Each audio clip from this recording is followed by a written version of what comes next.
Welcome back everyone, it's Charlie. This will be my full Daredevil Born Again Season 2 Episode 1 video. There are a whole bunch of Easter eggs, WTF moments, and references, so we'll break it all down.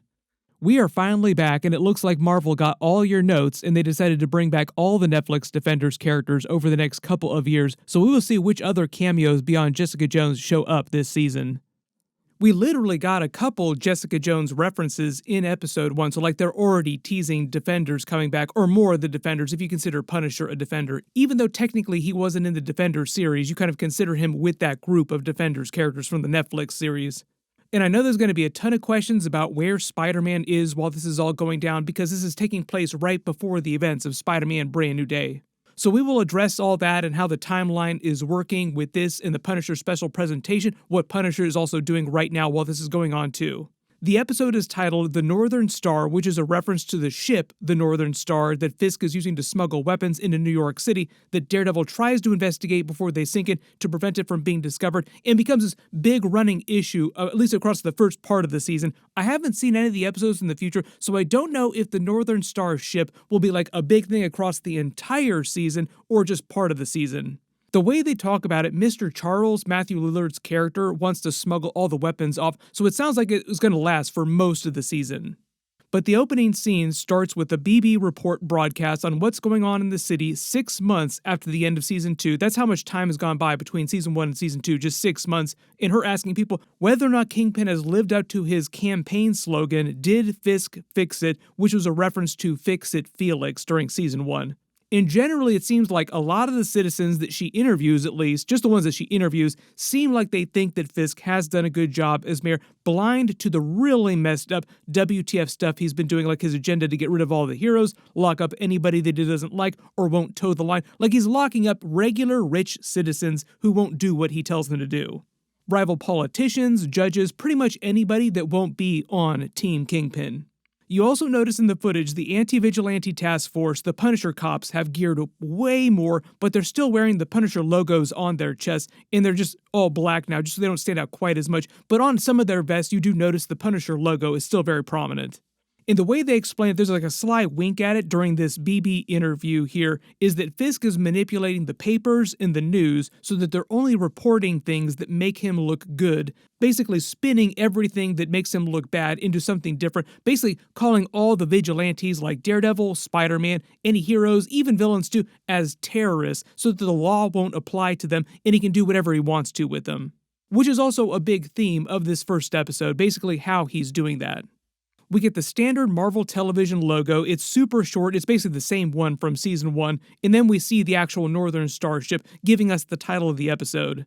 Daredevil is on the bridge listening to the workers on the ship trying to spot one of Fisk's illegal shipments. And the way they played this scene, it's a lot like the opening of Captain America Winter Soldier with him infiltrating the ship in the same way. Daredevil could do this all day. You also notice that he is wearing his new black suit, but it's the same Season 1 red suit with black spray painted over it and the double Ds. Like the camera is very careful to focus for a long time on the double Ds so that you don't miss it. Like, look what we've done. We've finally given him the double Ds. I can't wait to see people on social media going crazy about this. No, you're not degenerates for liking double Ds. You also notice the workers are speaking Greek. Vanessa is actually from Greece. This is meant to be part of the illegal operation they're using the new docks for to smuggle all kinds of stuff in. These just happen to be a bunch of weapons. There are also many other illegal things that they're smuggling through the port. It just happens to be weapons for the purposes of the series here. We get a little mini teaser of a Daredevil hallway fight scene with him working through all the guards in the ship around all the boxes, like the really enclosed spaces, but it's not like a traditional hallway fight scene. We'll get one of those later this season, though. That's supposed to be pretty badass. They refer to him as the Devil, and true to form, he actually looks very devilish in the actual camera feed. He uses his enhanced hearing to detect the false door where all the weapons are being stored. You also notice that they have OXC written on all the containers, meaning that Val is the one who sold him all the weapons, or she's the one that's actually smuggling the weapons through the port, which also connects to Mr. Charles' character too. We get a Val cameo scene later in the episode too. And I know the next big follow-up question is what are the weapons being used for? Daredevil literally asks that later in the episode. Why does Fisk want all these weapons? Who are the weapons for? What is he going to do with them? Throughout the episode, they imply that it's really Val's plan and she's just using Kingpin. So Kingpin is kind of on Val's payroll, so to speak, working for Val, because this is right after the events of the Thunderbolts movie and what happened with Sentry and the new Avengers, but before the Thunderbolts post-credit scene, which is like the very beginning of Avengers Doomsday. So remember that Val and OXC have basically taken over the new Avengers Tower. That is still a thing in New York City right now. She's already named them the new Avengers and seems like she has secured her hold inside Congress because remember, they were holding her for trial and they made it seem like she might wind up being in a lot of trouble. She might get arrested at some point, but she was able by the end of the Thunderbolt series to spin her way out of that, which is kind of what Kingpin is doing too, manipulating things to make himself seem better and wiggle out of any kind of trouble. So generally, it seems like the weapons are being used to keep Fisk's control of New York City, like it'll become more hardcore, and then the rest of the United States will eventually turn into what you're seeing happen in New York City, like that is Val's long-term play. You also notice he uses his radar sense. They have this special sound effect and visual effect for it to detect the watch and the bomb and puts it in the weapons container as the guards sink the ship, which is part of their orders given to them by Kingpin if Daredevil were to find them. Like they knew that this might happen, so they'd rather the ship go down than be discovered by authorities, which is what Daredevil is actually trying to get happen. You also notice the frame changes aspect ratios when he goes into his radar sense mode. They did the same thing with the camera during season 1. There's a very Tom Cruise Mission Impossible kind of scene here where Daredevil basically leaves the ship while it's going underwater, swimming to shore, with the ship itself basically just sticking out in the port, blocking the port. So it's blocking billions of dollars worth of trade that all of these other illegal companies and operations that Mr. Charles references are trying to use the port for. Like not just Kingpin trying to make money using the port, a whole host of other evil organizations around the world trying to smuggle stuff into the United States through it. It is just starting with one shipment of weapons right now, but it'll become way more of this kind of thing happening. But at least at the beginning of the series, at the very beginning of the episode, basically Daredevil, by getting the ship sunk, is putting a pause button on that. So part of the idea is that all these other evil warlords or organizations around the world are really pissed off at Fisk now. Then we get the new Daredevil Born Again intro they did for Season 1, and it's pretty much the same intro from Season 1. It basically tells the story of the series about the fall of Nelson, Murdoch, and Page, the fall of justice, law, as Kingpin takes over, how Daredevil rises again out of the ashes because he's put down the mask for a little while after Foggy died. So it's kind of like the Season 1 story, really. Maybe they'll update the intro at some point later this Season 2 or heading into Season 3 because we have so many of the Defenders coming back for Season 3. Then we pick up at the remains of Josie's bar. It's 6 months later, remember, but it looks the exact same that we saw at the end of Season 1. The place got trashed during the Bullseye fight, and they never really picked it up, but they've been using it as a hideout, him and Karen Page, where he walks in and hears her first training on the bag, which also makes me feel like they're going to give Karen Page a big action fight scene this season. Why would she be training so much? Because she's also training at the end of the episode, too, if she weren't going to actually use those skills later in the season. One of the great jokes and references of the fandom, like the Daredevil fandom in general, is that Karen Page with a gun is one of the deadliest characters in the Marvel Universe. But part of the idea here is that the two of them have been together as a couple for the past 6 months. They are actually together, they've gotten back together for the most part, even though things seem really bad for them right now, and they're mostly worried about their current mission than they are about actually getting together. We found out that she's the one that used her contacts to get Matt the information on the shipment of weapons, and is all over the news now. Not the weapons themselves, just the ship itself. They say it's a huge blow to Fisk. The radio that you notice here, like the radio station, is also something they've been using for the promos in real life, where they release radio recordings of the characters talking in the background. But they're using this in context of the series just to keep up on current news broadcasts. Karen Page also has her laptop too. When he wonders who all the weapons are for, like I said, I think early on, like slow early stages, these are mostly for the anti-vigilante task force to secure Fisk's grip, in Val's technically grip, on New York City through OXC, but then eventually the rest of the United States will look like this. So even though the weapons coming through are a big deal, like it's a lot of weapons, this is just like the first of many shipments of weapons that Val probably intends to try and send through this port. That is until Daredevil can do something to actually stop them and the other Defenders characters. We are heading into Avengers Doomsday right now. We will see what happens to Val through Avengers Doomsday, Secret Wars, and the big Marvel reboot, Marvel Phase 7. Like, is Val still around in Marvel Phase 7? So, like, will any of her plans that she's have here with the port, the weapons, OXC, come to any kind of fruition?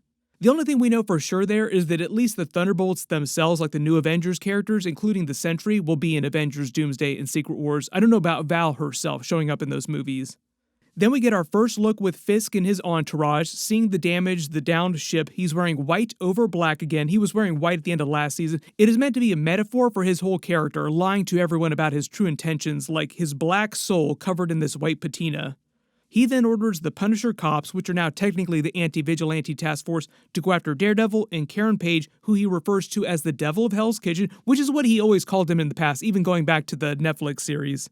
When they wonder who Karen Page's source was, we see someone monitoring Kingpin in the wreckage from afar in the bay. I think this is meant to be Jessica Jones because she is a PI investigating things are her whole job, and they're like slowly seeding her actually showing up on the series. But I don't think that Jessica Jones herself is actually supposed to show up till like the last couple of episodes. So we'll probably just see more and more Jessica Jones references, other Defenders references, until the last couple of episodes. Then we meet Matthew Lillard's Mr. Charles character, who's a powerful figure connected to Fisk and Val, as we learn in the weapons he's trying to smuggle into New York City. I can't tell what's on the ring that he's wearing, but they showed this ring, like close-ups of the ring, a couple times in the episode. I think it's just connected to the organization that he belongs to. In the comics, Mr. Charles is a character who worked for Roxxon, who they've used many times in all the Marvel movies and TV shows, but I think they're using him differently on the TV show, and he says he's a logistics person who works with all the other evil organizations, including Val, OXC, other powerful villain groups around the world, to help them do whatever they're doing, like ship stuff around the world, basically. So part of the idea is that he's meant to be a level above Kingpin, just in terms of like power and reach, when you're talking about like really powerful organizations around the world. They pretty much confirmed that he's talking to Val on the phone. We find out that he's in Washington, D.C., so it sounds like he's one of Val's people in the Capitol who also handles Congress for. That's why he's there. Also connected to the CIA because they reference Langley, and Val was the director of the CIA up until the events of the Thunderbolts movie. Generally makes sense if they have somebody who's really shady, who's connected with a lot of really illegal stuff going on around the world, that they be connected to the CIA in general. So good. Langley. We get another BB report. The citizens are worried about cleaning up the wreckage of the ship. The others are more worried about vigilantes, superheroes, and villains, who they refer to as masked people, which includes people like Spider-Man, Punisher, Bullseye, Daredevil, even though some of them don't wear masks, like Punisher doesn't wear a mask. But part of the idea is that Fisk is making it seem like all those people are terrorists, and the act of downing the ship was a terrorist act. So it's really just his spin machine making all the regular people, the vigilantes around New York City, even the heroes, seem like terrible people. Matt and Karen reference their fallback spot in case she runs into trouble while meeting with one of their sources. We don't know where the fallback spot is, but we'll probably find out in the next couple of episodes. Karen Page seems pessimistic that they'll actually be able to get the public to see the truth about Fisk, even if they do show them the truth. Like, she doesn't believe in the goodness of people the same way that Matt does. Like, even if they catch Kingpin in the act red-handed in 4K on footage, people will still find a way to not believe it. There are a lot of people like this in real life, like politicians who weasel out of trouble, finding ways to spin things, not being held accountable for doing like really, really bad stuff. So even if they do successfully kick Kingpin out of office or get him out of office this season, obviously they're not going to be able to kill him because we have Daredevil Born Again Season 3. Like, they're not going to get rid of Kingpin that easily. When she mentions Jess pulled the manifest to the ship, that is definitely a Jessica Jones reference, more Defenders. Meaning that she and Karen Page are on a first-name basis. We didn't see a ton of Jessica Jones, Karen Page scenes during the Netflix era, but it makes sense that they would start working together. Karen would start using Jessica Jones' skills as a PI. Notice they have a couple wigs, which we see them both wearing later in the episode to stay on the DL during daylight hours, even at night too, because they're both wanted people. We get a brief scene of Fisk really pissed off watching the Daredevil feed from the ship, just fuming, getting ready to break that desk. The desk that he loves so much, he made such a big deal about that desk during Season 1. I cannot wait to see him try to flip it in some rage. He has a meeting with the state's attorney general who he's been pushing off avoiding this whole time, and they're calling him on his emergency measures and how the governor of the state is also pissed. She's being played by Lily Taylor. We'll actually see her in later episodes. basically telling Fisk that they're going to have some oversight during the trials that he's trying to use to lock all the people up that he's hiding in this Guantanamo Bay type area. That is until Mr. Charles waltzes in to take control of the room, coming off kind of like an evil version of Shaggy, make all the Scooby-Doo references possible, loved his version of Shaggy, making them all think that he's a buffoon, but turning on a dime into more horror, because Matthew Lillard has done a lot of horror in the past. Like, he was just in Five Nights at Freddy's franchise, he did a bunch of the Scream movies, he's done many horror movies in the past, so it is fun watching him play unhinged like this, swinging from like really silly to really crazy so quickly. He definitely seems like he's going to have a lot of fun this season. Kingpin is the only one in the room who knows him, through Val, it sounds like. He says that he's from Langley. Like I said, the connection between Val, the CIA, who she controlled, and OXC, and all the weapons that Val is trying to smuggle through New York City. Speak of the devil, and she shall appear. The Attorney General gets a call from Val and completely changes his tune on a dime, now saying that he'll support Fisk 100%.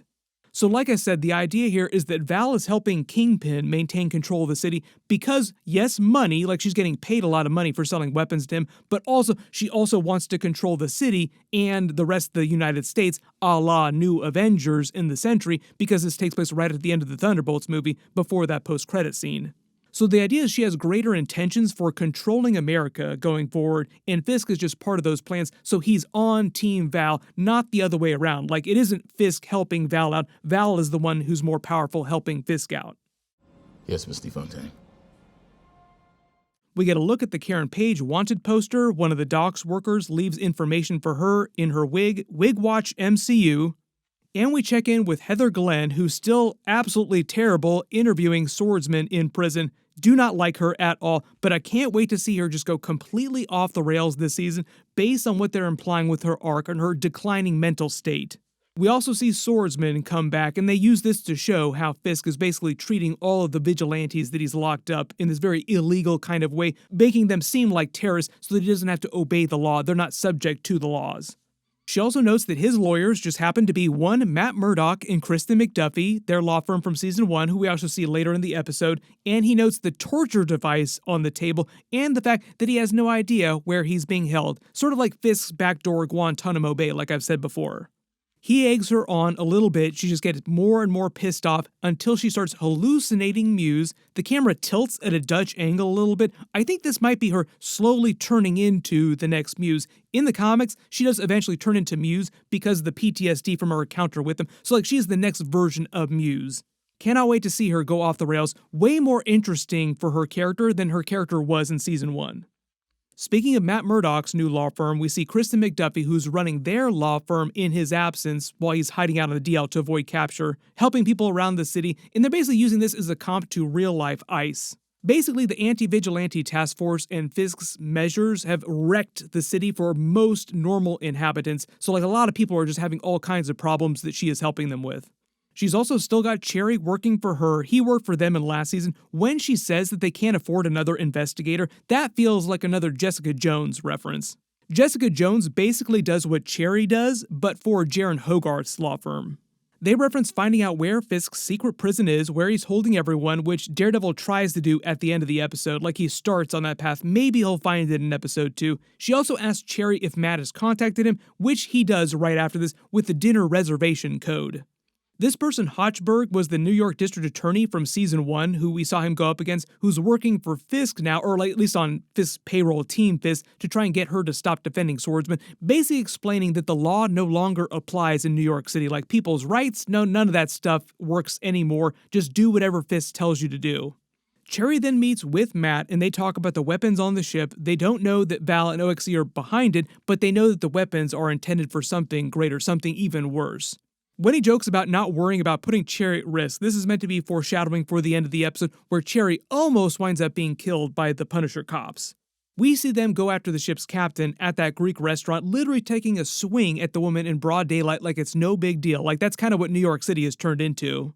And we get another BB report, but this time it's a really big subversion on the BB report, and it's a very Max Headroom looking version of someone dressed in a Kingpin outfit with a voice changer calling out Kingpin, and I definitely think this is confirmation that it is just BB who's just pretending to be Kingpin here, changing her voice. because there are many different references to things that are specific to BB and all the other things that Kingpin is doing, like stuff with the port, the shady stuff, him killing Ben Urich, pretty much all the stuff that BB is trying to get information on, and I think this is also confirmed later by her meeting with Karen Page at the end of the episode. So my assumption is that throughout the rest of the series, we'll get more of the BB report videos, but also the subverted ones with her dressed up, looking like Kingpin, calling him out. You also notice she splices in some actual security cam footage of Daredevil into this particular broadcast. I'm guessing that she was able to steal that from Daniel Blake. She then meets with Daniel Blake at his new apartment, who's living in one of Kingpin's apartments. I think the actual building seems similar to the one that we saw him eating dinner with Vanessa in back during Daredevil Netflix Season 1. Man, Fisk owns the building, so he got me a deal. Calling him out because Fisk should not be mingling his personal assets in the job of mayor, giving him favors like this, like it's kind of shady. She is able to get Daniel to admit how Fisk is handling all of his money, like billions of dollars. He put it into a trust, which Buck Cashman controls. So I think part of the mission this season, like one of the many subplots, will either be getting their hands on that trust to control the money or doing something with the trust legally so that Fisk himself can't get his hands on any of his own money, totally cutting him off. She also tries to warn him smartly that if Fisk goes down, he will go down with him, which he seems completely oblivious to. So like part of the idea is that Fisk is slowly perverting him. Like Daniel Blake is a good person, starts out as a good person, but will slowly turn into another version of Fisk, because the reason why Kingpin likes him so much is because he looks at him as like a younger version of himself. That is definitely not going to end well for Daniel Blake, so pour one out for him. Matt then meets with the Greek restaurant owner that the Punisher cops just came for, looking for the captain, offers to help both of them that tried to escape the ship, also trying to track down where they're holding all the people that they captured, this backdoor Guantanamo Bay. We then see the captain being interrogated by the Punisher cops, explaining he was ordered to sink the ship if Daredevil came by Kingpin, which he did, and which they then did. Buck Cashman then comes in, giving him tips on how to torture people more efficiently, killing him, and then trying to cover up any more information about the weapons from leaking. Like Kingpin wanted any potential leaks to be covered up, meaning the people on the ship knew about it, so they get killed too, which they also reference with more workers later in the episode too with Mr. Charles. Basically just lining up the trail of bodies. Buck Cashman is kind of like the new version of Wesley. We also saw Wesley in some of the trailers. I think there's going to be a flashback episode later this season. We will see how they explain Wesley showing up. Flashback is just the easiest way to do that. Kingpin then meets with Vanessa and Mr. Charles. Notice how he hangs his hand on the chair to show his ring again, that special ring. You can let me know what you think this ring is a reference to. He calls his involvement in all this as divine intervention. Like I said, he's like a level above Kingpin, Val, OXC, level above Kingpin, all these other evil organizations. He then admits to being fine, killing all the men who Mr. Charles is going to hire then to move all the weapons through the port without anybody finding out about it, or at least they're going to try to do that. We will see what Daredevil has to say about that. When he says the Circle is complete, the Circle actually is a Marvel evil comic book organization that Val was connected to, but I don't know necessarily that he is connected to that, like the Circle is an actual thing. We then find out that BB Urich hired cleaners for Daniel Blake after his party, cleaners who probably bugged his apartment and swept it for more incriminating evidence on Fisk. Karen Page then meets with her, so BB is one of Karen's sources who is using Daniel Blake to get information from Kingpin, and talks to her about Ben Urich from the Daredevil Netflix series, also confirming that Kingpin did kill Ben Urich. So this is BB finding out the truth for the first time. When Karen talks about Ben Urich's speech about manipulators, that was something that he talked about during Daredevil Season 1 on Netflix, and she basically says that he died to protect her during Daredevil Season 1. Then we go back to Heather Glenn using that grip device, starting to show more of her declining mental health, and the district attorney, who we just saw, wanting her help in convincing the jury that Swordsman is a dangerous psychopath and to just lie on all of her forms and her data so it's easier to convict him. She has another full-blown hallucination of Muse. When it gets kind of pervy asking her out for drinks, maybe she'll wind up killing him once she goes full Muse and just completely breaks with sanity. This is also what the evil spirits possess me line is meant to foreshadow. When she checks the box, true, evil spirits are possessing me, that's going to be a comp to her going full Muse. But if it wasn't clear, this is more of a psychological PTSD thing. We're not talking about like mystical, supernatural, actual spiritual possession. She's not literally being possessed by the spirit of Muse. She's just turning into another Muse because of her PTSD. When we go back to Matt, he references Stick from the Daredevil Netflix series as a borderline psychotic sensei and trains more with Karen Page a little. Like I said, probably going to get an action scene later this season. Why would she be fighting so much if she wasn't going to get a fight scene? They get all depressed and sad, remembering Foggy, Nelson, Murdoch, and Page. They have a flashback to that scene from season 1 before Bullseye tried to kill him, also foreshadowing Bullseye's return at the end of the episode 2.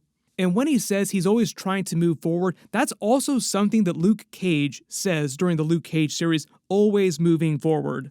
I definitely think that we're going to see Luke Cage by the end of this season 2, in addition to Jessica Jones.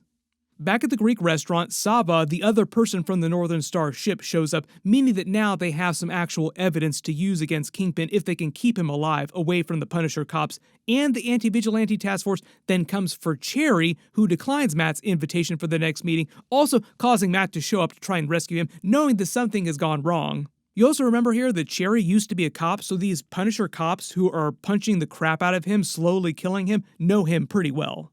Daredevil rescues him just in time, but while the cops are able to alert the others, ending in a much bigger fight scene. But the twist here is that he does wind up losing because he has this PTSD flashback to Foggy dying when he hears Cherry's heart slowing down, causing him to remember what he thinks is Foggy dying. I know there's a lot of Foggy truthers out there. There are tens of us that believe that Foggy is still secretly alive. But they get him dead to rights, taking his mask off, identifying him as Matt Murdock, almost killing him with a headshot, close range, until he gets rescued by none other than Bullseye, leaving him a little calling card on the knife, setting up our Bullseye Daredevil alliance that will happen this season, like the enemy of my enemy is my friend situation, because they literally show Bullseye showing up right after he has a PTSD flashback to Bullseye trying to kill Foggy.